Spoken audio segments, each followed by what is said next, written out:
हम network operating system के बारे में समझते हैं। तो नेटवर्क ऑपरेटिंग सिस्टम क्या है? तो नेटवर्क ऑपरेटिंग सिस्टम ये किसी प्राइवेट नेटवर्क से जुड़े अन्य कंप्यूटर, जैसे नेटवर्क दो प्रकार के होते हैं, एक पब्लिक एक प्राइवेट। जैसे कि किसी भी ऑफिस का जो नेटवर्क होता है प्राइवेट होता है। प्राइवेट नेटवर्क मतलब कोई दूसरा उसको एक्सेस न कर पाए। पब्लिक नेटवर्क जैसे इंटरनेट है, इंटरनेट आपका पब्लिक नेटवर्क है, कोई भी आईएसपी के माध्यम से इंटरनेट के नेटवर्क को एक्सेस कर सकता है।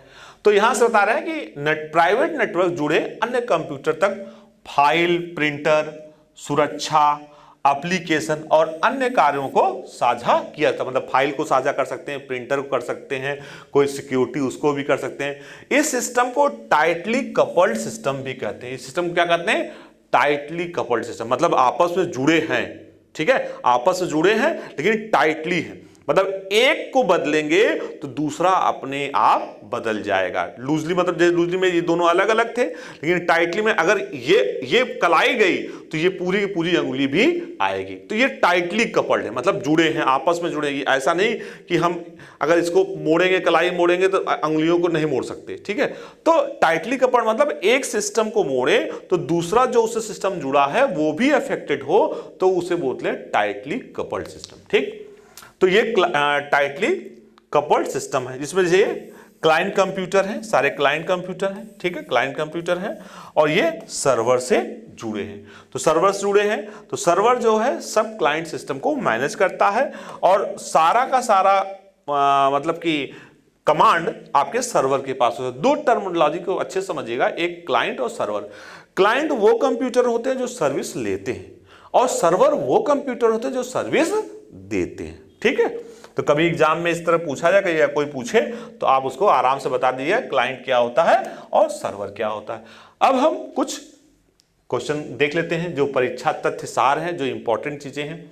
जैसे कि एक संबंध परक डेटाबेस में डेटा रिडंडेंसी का मतलब होता है बार बार कोई एक ही चीज को बार बार करें। ये कई बार डेटाबेस में एक ही इंफॉर्मेशन उसको एक से अधिक बार रखें, जिसकी कोई जरूरत नहीं। जैसे कोई एम्प्लॉय का नाम है, एक बार स्टोर कर दिया, अब चाहिए तो वहां से उठा लीजिए।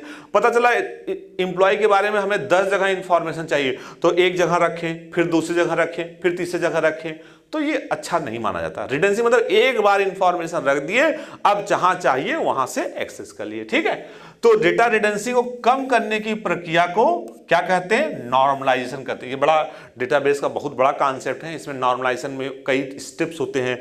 First step, second step, third, first NF इसे बोलते हैं, सेकंड एनएफ बोलते हैं, थर्ड एनएफ बोलते हैं, बीसी एनएफ बोलते हैं। ये काफी लंबा टॉपिक है, लेकिन बस इतना समझना है कि नॉर्मलाइजेशन एक ऐसी प्रक्रिया है जिसमें हम डेटाबेस को रिडंडेंसी से बचाते हैं। किससे बचाते हैं? रिडंडेंसी। किसकी रिडंडेंसी? डेटा की रिडंडेंसी। रिडंडेंसी का मतलब क्या हो गया? रिडंडेंसी का मतलब हो गया कि एक ही इंफॉर्मेशन एक से अधिक बार अननेसेसरी हम इस्तेमाल न करें, ठीक। दूसरी बात करते हैं, डेटाबेस में डेटा के लिए भौतिक भंडारण मतलब फिजिकल स्टोर की प्राथमिक इकाई, अभी हमने बताया था ना, टेबल। पहले फ्लैट फाइल में स्टोर करते थे, लेकिन अब हम लोग जो भी इंफॉर्मेशन स्टोर करते हैं वो किसमें करते हैं? टेबल। और टेबल क्या होती है? Table is the basic element unit of storage. Table क्या होता है? बेसिक एलिमेंट होता है जहां पर हम इंफॉर्मेशन को स्टोर करते हैं। आगे बात कर रहे हैं सीआरएम। सीआरएम का बात करें तो सीआरएम क्या है? कस्टमर रिलेशनशिप मैनेजमेंट, ठीक है। कस्टमर को किस तरह हम जोड़ें और उसको मैनेज करें, वो हम सीआरएम कहते हैं। आगे डीटीपी।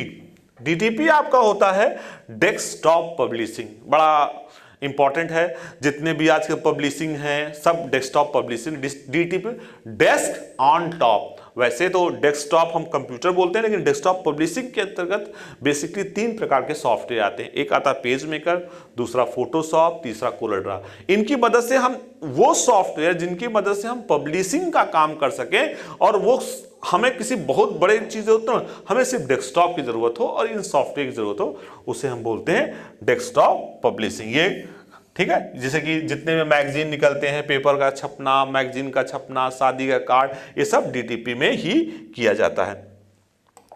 आगे देखते हैं जीआईएफ का। जीआईएफ पूर्ण रूप है, अगर जीआईएफ के फुल फॉर्म की बात करें तो ग्राफिक इंटरचेंज फॉर्मेट। क्या है? ग्राफिक इंटरचेंज फॉर्मेट, ठीक है। तो आगे हम लोग और देखते हैं, ठीक है। आगे क्वेश्चन और देखा हमने कि क्या कौन सा क्वेश्चन है, एक ही डेटा का कई जगह पे, हमने बताया है कई जगहों पर सुरक्षा करना पड़ता है, तो वही रिडंडेंसी। रिडंड मतलब एक से अधिक बार होना। कंप्यूटर साइंस में एएसपी का विस्तारित रूप है, एक्सटेंडेड फॉर्मेट है। तो हम बता सकते हैं अगर हम बात करें एएसपी, तो एएसपी होता है एप्लीकेशन सर्विस प्रोवाइडर, ठीक है। एएसपी क्या है, एप्लीकेशन सर्विस प्रोवाइडर, ये एप्लीकेशन सर्विस को ये प्रोवाइड करता है। आगे है मुफ्त प्रयोग किए जा सकने वाले कॉपीराइट सॉफ्टवेयर को कहते हैं, कॉपीराइट सॉफ्टवेयर क्या कहते हैं, जो मुफ्त में हो, तो वो दैट इज, अगर मुफ्त की बात करते हैं तो फ्रीवेयर, ठीक है। आगे है एपीआई, एपीआई है एप्लीकेशन प्रोग्रामिंग इंटरफेस। ये भी एग्जाम में कई बार पूछा गया है, कई प्रकार के एग्जामों में, तो इसको एपीआई का फुल फॉर्म जरूर पता कर लीजिए। आगे बात करते हैं जीआईएस का विस्तारित रूप यानी एक्सटेंडेड फॉर्म है। जीआईएस की बात करें तो जियोग्राफिक इंफॉर्मेशन सिस्टम, जीआईएस क्या है, जियोग्राफिक इंफॉर्मेशन सिस्टम। आगे बात करते हैं एडवर्टीजमेंट उपलब्ध कराने वाला सॉफ्टवेयर, ठीक, जो एडवर्टीजमेंट को उपलब्ध कराने सॉफ्टवेयर एडवेयर, क्या है, एडवेयर। आगे है वह कंप्यूटर प्रोग्राम जिसमें कंप्यूटर का प्रयोग करना आसान हो जाता है, तो बिल्कुल सही बात है, यूटिलिटी सॉफ्टवेयर, इसमें कंप्यूटर को यूज करना आसान हो जाता है। आगे विंडो एक्सप्लोरर, विंडो एक्सप्लोरर क्या है, हम सभी लोग जानते हैं, फाइल मैनेजर, इससे हम फाइल को मैनेज कर पाते हैं। डिस्क क्लीनअप टूल है, तो डिस्क क्लीनअप टूल क्या है, एक यूटिलिटी टूल है। डिस्क क्लीनअप की मदद से जो हम डिस्क में अननेसेसरी स्पेस होते हैं उनको हटा सकते हैं, ठीक, जिससे हमारा सिस्टम फास्ट काम करता है। हम लोग पढ़ेंगे advantage of network operating system, कि नेटवर्क ऑपरेटिंग सिस्टम का क्या एडवांटेज है, ठीक है। तो पहला एडवांटेज की हम बात करें तो सभी कंप्यूटरों की सुरक्षा यानी सिक्योरिटी को केंद्रीय सर्वर यानी सेंट्रल सर्वर के माध्यम से नियंत्रित किया सकता है, यानी सर्वर होता है उसके माध्यम से हम सिक्योरिटी सबको दे सकते हैं। दूसरा है कंप्यूटर में नई तकनीक से सॉफ्टवेयर और हार्डवेयर को आसानी से अपडेट या परिवर्तित किया जा सकता है। तो ये दो सबसे इसके इंपॉर्टेंट एडवांटेज थे नेटवर्क ऑपरेटिंग सिस्टम के। अगर जैसे हमने बताया कि अगर कहीं एडवांटेज है डिसएडवांटेज भी है, तो अगर मैं डिसएडवांटेज की बात करूं तो पहला डिसएडवांटेज है इसका सर्वर काफी महंगे होते हैं, ठीक भाई, ऑब्वियस सी बात है, जब काम ज्यादा करेगा और अच्छा करेगा तो महंगा तो होगा ही। तो पहला तो अब इसको एडवांटेज मानिए या डिसएडवांटेज, महंगा है तो महंगाई तो डिसएडवांटेज हम मानते ही है। दूसरा है उपयोगकर्ता यूजर को सेंट्रल सर्वर पर निर्भर रहना पड़ता है, बिल्कुल सही बात है, यानी अगर सेंट्रल सर्वर बैठ गया वो काम नहीं किया तो जितने भी उसके साथ जुड़े हुए हैं टर्मिनल्स वो सब भी काम नहीं करेंगे, तो ये भी डिसएडवांटेज ही है, ठीक। आगे हम बात करते हैं सेंट्रल सर्वर को प्रतिदिन अपडेट करना पड़ता है, यानी सेंट्रल सर्वर प्रतिदिन क्या करना, अपडेट करना पड़ेगा।